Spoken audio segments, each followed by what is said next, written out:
Godmorgen. Der er i hvert fald nogen, der logger på, kan jeg se. Og jeg synes, det er så lang tid siden, at vi har lavet det her, at jeg er kommet helt ud af rytmen. Så jeg håber, det går godt i dag. Vi skal jo være sammen. Det er godt, Dorte. Du har glædet dig. Det har jeg faktisk også. Jeg synes, det er 100 år siden, at vi har lavet Stitch Along. Så jeg glæder mig til de her næste dage. Og det er jo i dag, og det er i morgen, og det er tirsdag og torsdag. Ja. Og alle dage er fra klokken 10 til klokken 11 her på kanalen. Og hvis man ikke kan det, så skal man jo ikke blive ked af det, fordi det jeg gør, når jeg er færdig her, det er, at så uploader jeg den lille film, både til YouTube og til, til Instagram her selvfølgelig. Og så skal vi prøve noget nyt faktisk, fordi hvis man nu tænker, det er den her punkt, vi skal lave, det kan jeg jo sige.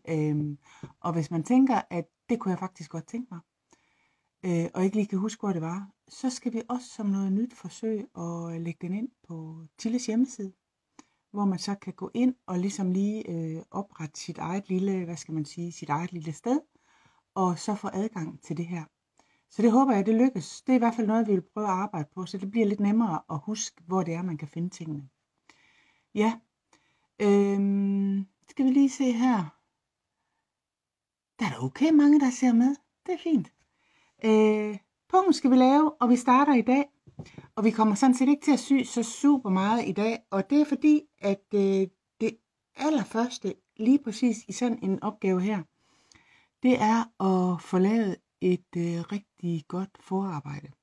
For vi vil gerne have, eller det synes jeg i hvert fald, altså vi vil gerne have en punkt, hvor det her mønster, det sidder bare snorlige.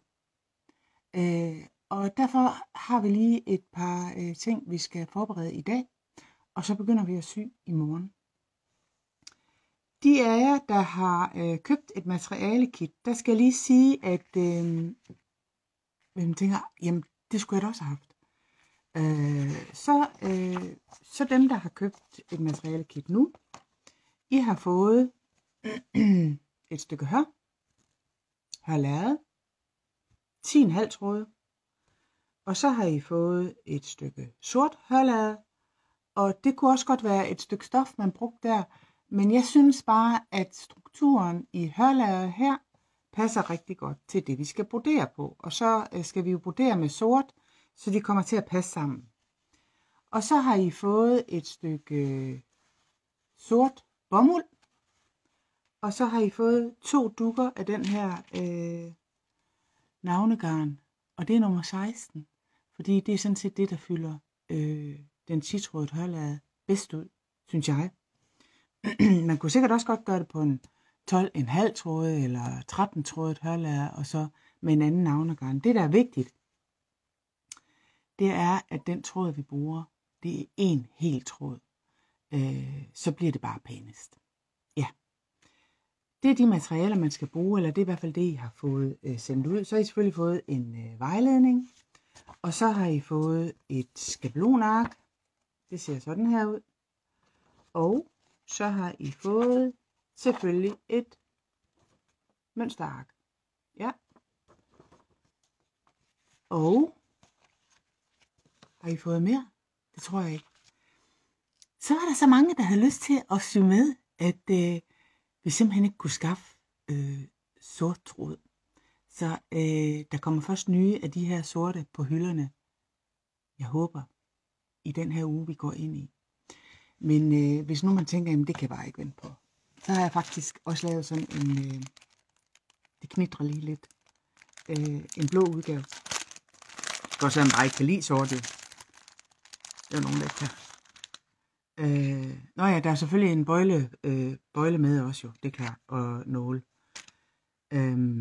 Men så har vi lavet sådan en blå udgave her, hvor at det er sådan en, ja, jeg ved ikke, sådan lidt støvet, mat, blå hørlærred.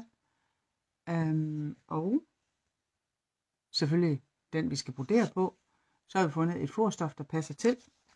Og så er der jo nogen, der ligesom jeg har en foretrukken blå farve, der hedder 931. Det er den her. Den skal vi brodere med. Og der er i hvert fald, jeg tror 10 sæt inde i shoppen nu. Så det kunne man også gå den vej, hvis man gerne vil det.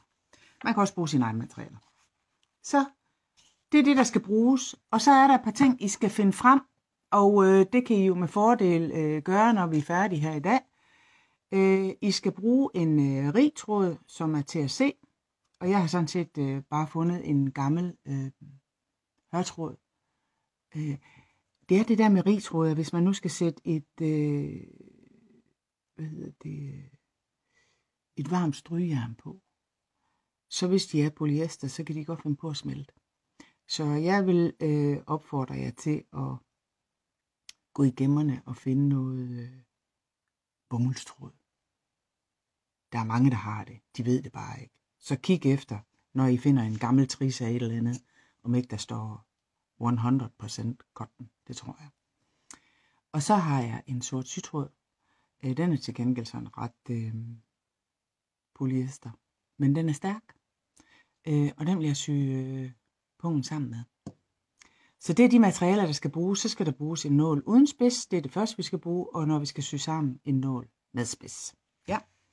Og man kan jo, jeg kan se jeres, hvis I nu tænker, der er lige noget, jeg skal spørge om, så kan I godt gå ind og skrive til mig, og så vil jeg gøre alt, hvad jeg kan for at følge med i kommentarerne, og se, om der er spørgsmål, jeg skal svare på, og ellers så tager vi det til sidst, hvis det er okay. Det håber jeg, det er.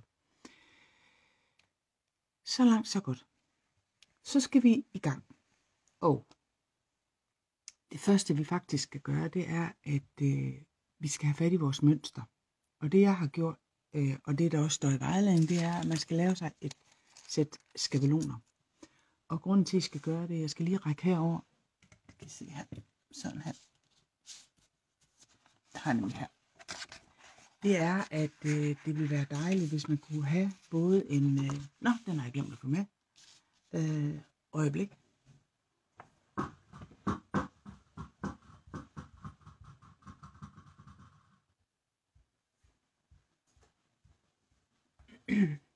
Den kommer her. Det er rigtig fint, hvis man har både en positiv skabelonsæt og et negativt skabelonsæt, som kunne se sådan her ud. Ja. Og det kan I også lave. Og det, nu har jeg så lavet det på et stykke, det kan I se her, ternet pap, ikke også? Men man kan også bare bruge bagsiden af en blok eller et eller andet som sådan lidt stift materiale. Og det har de fleste derhjemme et eller andet sted. Og det gode er jo så, at hvis man laver det og lige gør sig lidt umage, så kan man jo lave alle de punkter, man har lyst til, fordi så har man et mønster, der passer til en bøjlepunkt 10 cm. Jeg havde et mønster, der passede til en bøjlepunkt 8 cm, eller nej, det passer ikke. En bøjle, som er 10 cm. Og så havde jeg et mønster, der passede til 8 cm. Så tænkte jeg, det kunne jeg da godt finde ud af. Men det kunne jeg ikke. Så der er altså forskel, så man er nødt til lige at tilpasse mønstret til den bøjle, man nu skal sy med, eller sy i. Så det er det første, vi skal gøre. Og jeg har gjort det, at jeg har på det mønsterark, som I har fået ud, det har jeg lige klippet ud, og så har jeg limet det på karton. Og så kan jeg godt lide at skære det ud. Der er også nogen, der godt kan lide at klippe det ud, men lige præcis i det her tilfælde, så er det altså smart at skære det ud, fordi når man skærer det ud,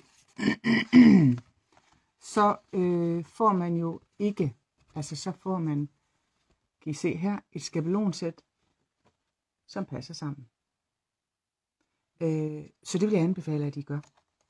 Og I skal skære, nu kan I se her, nu viser jeg den, hvor I har noget på. I skal skære den inderste linje ud her. Kan I se det? Sådan der. Yes. Og så, da jeg så skulle forberede det her, så tænker jeg, nå ja, men I har jo ikke ternet papir, jeg har faktisk heller ikke lavet en midterlinje. Så hvad gør man så? skal jeg lige se, om jeg har et enkelt ark mere. Har jeg det? Måske tro. Ja, det har jeg. Så gjorde jeg faktisk det, at jeg ligesom holdt den her op imod lyset, og så bøjede, indtil jeg kunne se, at det kan I ikke se her, men hvis man holder den her op mod lyset, så vil man kunne ane stregerne i skabelonen igennem. Man kan også gøre det den her vej. Men her kan man så se, om de ligger oven på hinanden. Og på den måde kan man få lavet en midterlinje på sin skabelon.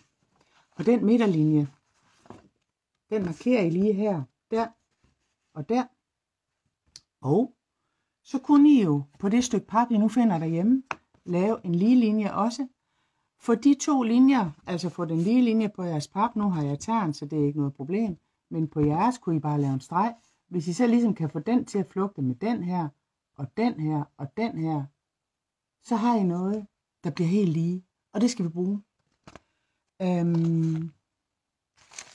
er en måde at gøre det på. Den anden måde, som jeg tænkte, det kunne jeg godt lige vise jer. Det tror jeg nemlig, jeg har tid til. Det er, at... Ja. Jeg er jo lige her. Madpapir eller mønsterpapir, det er faktisk rigtig godt til at lave sådan noget her, fordi det er let at klippe i, det er let at bøje, man kan klistre det sammen bare med tape, og lige så få en fornemmelse af, det jeg laver, kommer det nogenlunde til at passe sammen. Så hvis I nu sidder og tænker, nå, der er en skabelon, den kunne jeg da godt tænke mig, og sådan noget, og det skal være helt lige, så kunne man jo godt bare vælge og ligesom sige, jeg tegner den op på et stykke madpapir, så laver jeg en lige linje i mit madpapir, og folder det sammen, for jeg vil jo gerne have en figur, der er fuldstændig ens på begge sider af centerlinjen. Så retter man til her, folder ud og klipper ud.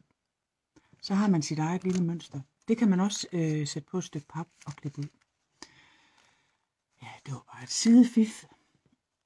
Jeg har limet på med sådan en spraylim her. Jeg synes, den er rasende dyr, så jeg ved ikke, om jeg gider købe den igen. Man kan også bare bruge en limstift, eller man kan også, hvis det man har, det er skolelim, så tager man en klat ud på, og så tager man et stykke pap, og så lige spartler det ud, så det bliver helt tyndt og fint. Lægger det natten over, og så er det toptørt. Så er der ingen problemer i det. Så har vi en skabelon, det leger vi til. Den er klippet ud, og det første jeg skal bruge, det er faktisk hullet her. Men inden da, så skal jeg lige sy en lille bitte smule. Og det skal jeg, fordi jeg skal jo have lavet en centerlinje på mit stof også. Så det skal vi gøre i dag. Og jeg har, skal se her, jeg har jo egentlig sådan syet lidt i forvejen på sådan et stykke ukurant stof. Jeg bruger jo alt det, der bliver til overs, når vi laver noget til jer. Birgitte Flyvholm skriver, nå, det var sådan set smart. Rimelige priser i Biltema, tak Dorte. Og Birgitte Flyvholm siger, at man kan også bare printe det ud på pap. Det er da faktisk en god idé. Nå, det jeg gør nu vender jeg kameraet og håber, at det går godt. Fordi nu skal vi lige kigge på, hvordan vi får skabelonen lagt over på stoffet, så den bliver snorlige. Og det bliver I så glade for det her. Det ved jeg, selvom det er, jeg måske ikke, om tænker, kan vi ikke bare gå i gang? Ja, men det kan godt betale sig det her. Vi prøver lige at vende og se, om det går godt.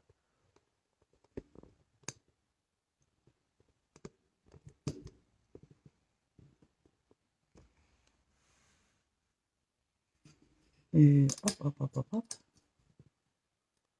Sådan. Det går det vist meget godt, gør det ikke det? Se, det jeg gør, det er, jeg starter med, jeg skal lige ind i, der. Jeg starter lige med at folde det stykke stof, jeg har sendt ud til jer på midten. For jeg skal jo have til 2 forsider. Så den her, det er til 1 forside, og den her, det er til 1 forside. Så folder jeg den her en gang til. Fordi så får jeg sådan en, i hvert fald en midterlinje. Den får jeg her. Det kan være svært at se. Jeg ved ikke, om man kan se det der. Jo, kan man godt. Som jeg kan arbejde med. Og så gør jeg nu det, fordi det her stof, som I skal sy på, det er jo også der, I skal tælle, når I laver jeres mønster. Så jeg gør egentlig det, at jeg laver en rig tråd ned i den her midterlinje, og den laver jeg over et fast antal tråde. Det står også i jeres vejledning, men altså, det er bare 10 gange nemmere, hvis man ligesom vælger at sige, nu laver jeg en, der går over 2 eller 3 tråde, altså over og under 2 eller 3 tråde. Vi kigger lige på det. Jeg skal lige have nogle andre briller på. Sådan. Kan vi se her. Jeg skal lige tunes ind her. Det er sådan cirka her, og så vælger jeg nu. Jeg vælger over og under 3 tråde. Og, kan I se det? Det er lidt svært, ikke? Det er fordi, jeg sidder og kigger med på en tv-skærm. Så starter jeg egentlig bare her. Og i den samme tråderille, altså så det jeg gør, det er, at jeg riger jo fuldstændig tråde lige. Så tæller jeg bare 1, 2, 3. Og 1, 2, 3. Sådan her.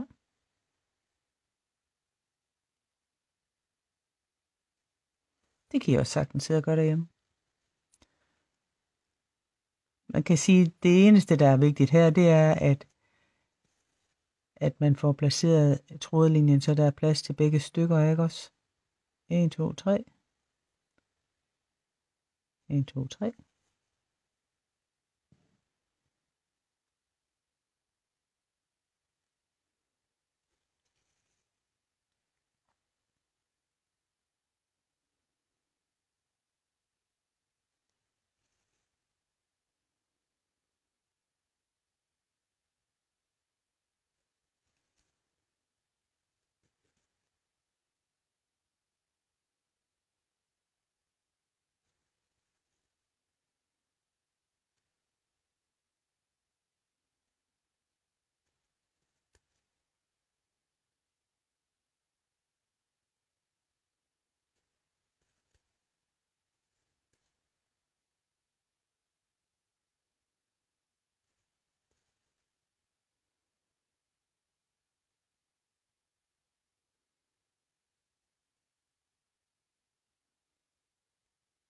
Hov.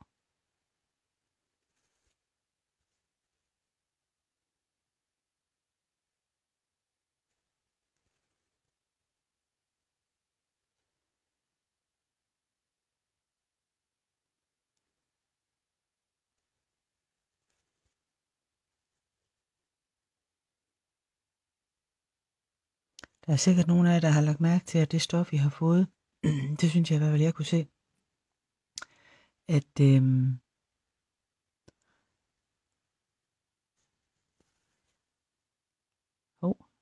2, det var godt nok 3, 1, 2, 3. Jeg synes, det trækker en lille smule. Altså, I ved, så man tænker, at det sådan kan komme til at se lidt skævt ud, og det er derfor, det faktisk er ekstra vigtigt, at vi får tingene til at passe sammen.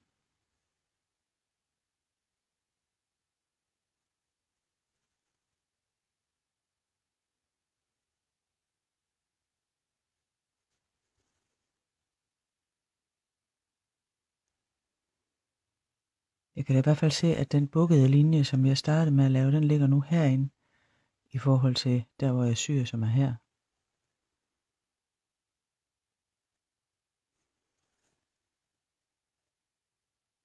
Så det er ikke blevet bukket helt trådeligt. Sådan. Så har jeg lavet en rig linje her. Over og under 3 tråde. Så kører jeg lige ned her og ser om sådan. Yes. Så kan man jo godt, hvis man sådan tænker, at det er blevet lidt for krøllet, så kan man godt lige gå hen og putte det under strygejernet. Og det kan man gøre uden problemer, hvis man har gjort det med, nu er det her en hørtråd, så den kan godt tåle noget varme. Så tager jeg min skabelon nu. Og, skal vi se her.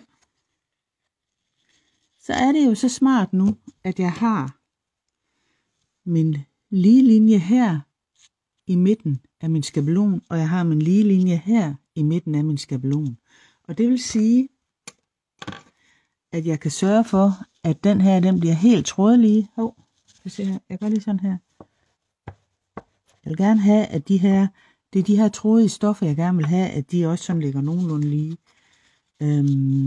Sådan der, og sådan der. Og hvis jeg så lige tænker mig om, så gør jeg det, at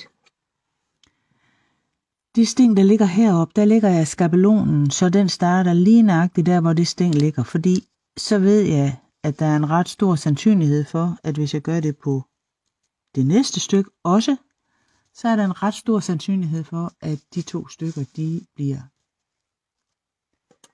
ens.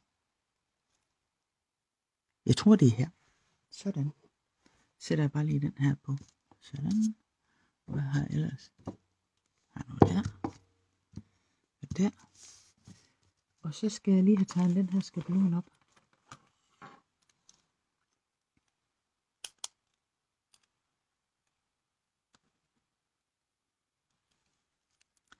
Og det gør jeg sådan okay forsigtigt, fordi at jeg har ikke lyst til, at stoffet det sådan skal rykke sig. Og det vil det rigtig gerne, hvis pennen her den får godt fat i stoffet. Så det er sådan blevet lidt overfølsom for.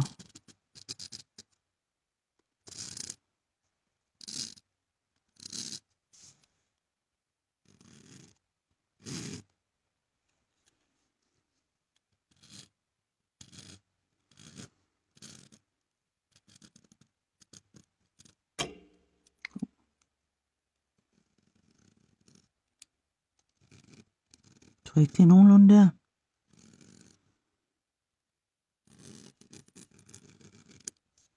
Vi kigger.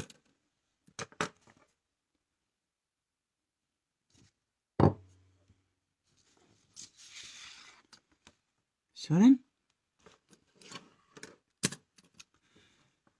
Det var den første. Så er den klar.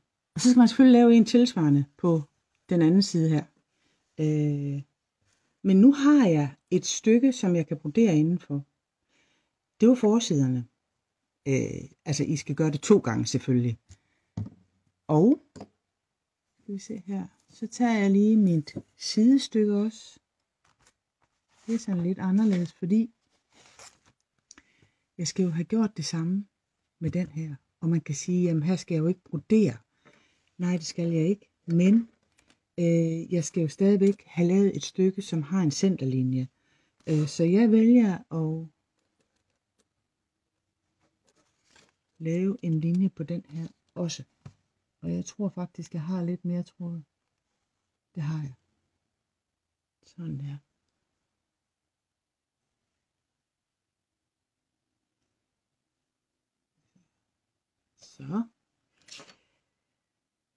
Så tager jeg lige de store briller på igen. Det er lidt det samme princip her, fordi jeg har et stykke stof. Jeg løfter jer lige lidt op. Som jeg deler i 2. Bukker på midten. Det her det er sådan lidt mere medgørligt, faktisk. Så har jeg til det ene sidepanel her, og til det andet sidepanel her.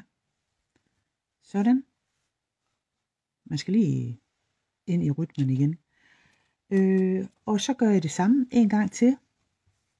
Bukker lige her, bare lige for at markere.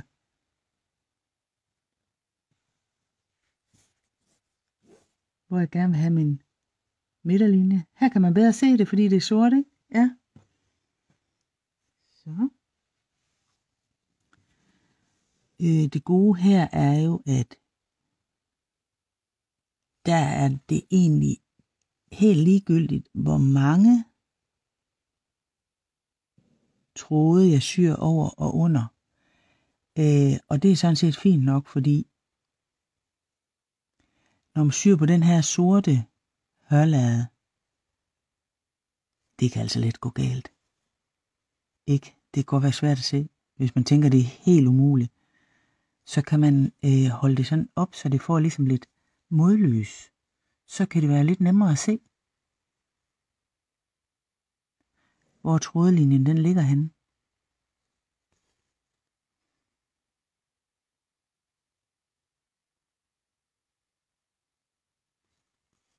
Så.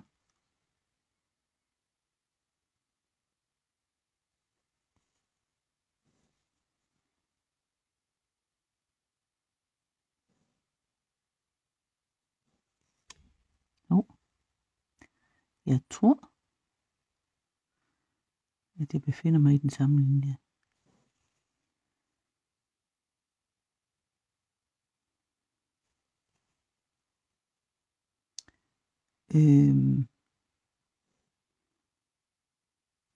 Hvis man tænker, det er da fuldstændig ligegyldigt det der,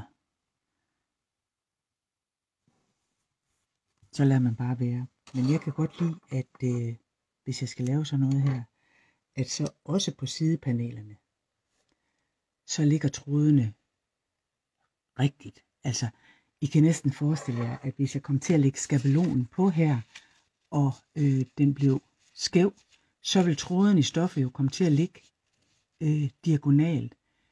Det kan sådan en som mig ikke ret godt arbejde med. Men det kan sagtens være, I kan. Og så gør man jo bare det, selvfølgelig, ikke også? Ja. Så er vi faktisk ved at være klar til den her også. Og, skal vi se her. Jeg tror, jeg havde sådan en hvid pen også. Det havde jeg nemlig.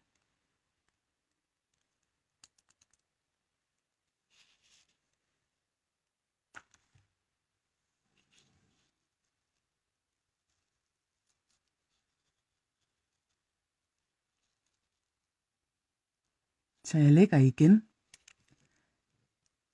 min skabelon. Passer det nogenlunde? Der skal selvfølgelig også være plads til sømrum, men det tror jeg tager den lidt op her. Jeg vil gerne have den op til sådan en, der så jeg lige kan se.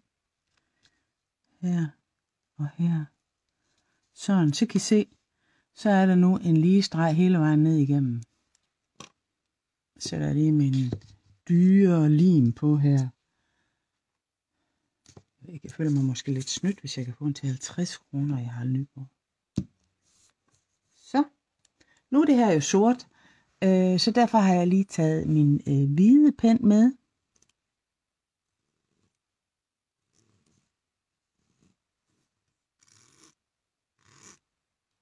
Og igen det samme, altså jeg holder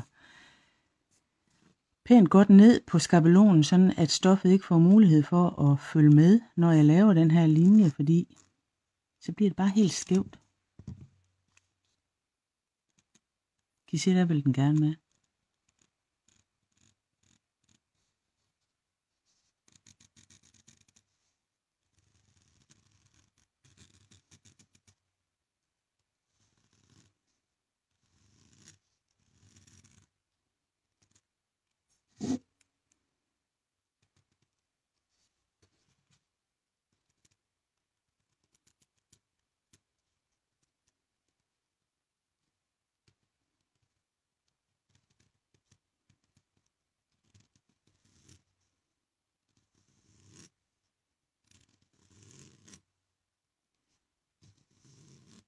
Må det ikke det er godt? Det tror jeg. Vi prøver at se. Sådan. Det her, det er jo så det, der svarer til, hvad skal man sige, det inderste af skabelonen.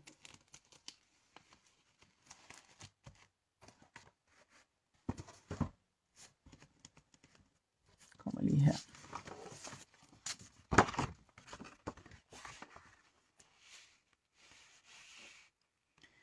Den linje her. Når vi så skal til at klippe det ud, og det skal vi ikke nu, så lægger vi et sømrum til, og det er den yderste linje, der ligger her. Men for nu er det fint nok, at den bare er riget op og tegnet op. Og bagefter så klipper vi ud. Men det er først, når vi skal til at montere. Så nu har vi faktisk lavet det, vi skal i dag. Vi har lavet udklip af skabelon, pålimning, streger, udrigning og på begge stykker her. Og det skal selvfølgelig, nu løfter jeg lige op her. Så gør det. Sådan. Så gør jeg lige sådan der, så kan I se det. Så der skal ligge en her, og der skal ligge en her. Ikke også? Ja. Og jeg tror, det er det. Det samme her. En der og en der. Så er der en, der spørger, bliver videoen gemt efter den 29. i 8. Ja. Nå, det er fordi den sidste gang er den 29. i 8. Ja, altså det er sådan med de her stitch-alongs. Nu gør jeg lige sådan her. Sådan der. Jeg kan lige se, om der er nogen, der skulle have. Øjeblik. Vi gør lige sådan der. Sådan. Så tror jeg, den er der. Det er sådan med de her stitch-alongs, at de bliver gemt, indtil der ikke rigtig er nogen, der synes, at det er interessant længere. Vi har mange gamle, der ligger derude allerede, og de ligger på YouTube. Tilles har jo sin egen YouTube-kanal selvfølgelig, og der ligger de inde som sådan nogle playlister. Alt det, vi har lavet. Nogensinde, tror jeg faktisk. Det ligger derinde, og når vi så kan se, nu er der nok ikke rigtig mere efterspørgsel på det, eller trafik på det, så gemmer vi det lidt væk. Hvis nu er det her med at lægge det ind på Tilles egen hjemmeside bliver en succes, så er det måske den vej, vi går. Men der kan det jo også ligge forever. Altså, så vi fjerner ikke noget. Det ligger der bare altid. Ja. Men det her, det var faktisk det, I skulle lave i dag. Og så i morgen går vi i gang med at brodere forsiderne. Og det er sådan set ikke, fordi det sådan er super sent at lave. Så det kan I godt glæde jer til. Ja. Er der nogen, der sådan har spørgsmål her på faldereb, så må I lige sige til. Ellers så lukker vi ned, og så ses vi igen i morgen kl. 10. Ja, jeg kigger lige, om der kommer nogle spørgsmål. Det gør der ikke. Nej, det er super. Altid også. Jamen, så håber jeg, at I har lyst til at se med i morgen, og så skal I bare nyde dagen. Det kan være, at I ligesom jeg skal ud og samle 5.000 æbler op. Men det skal jeg også gøre. Så kan I have en god dag. Hej. Skal jeg lige finde ud af, hvor jeg skal slukke henne? Det er nok her.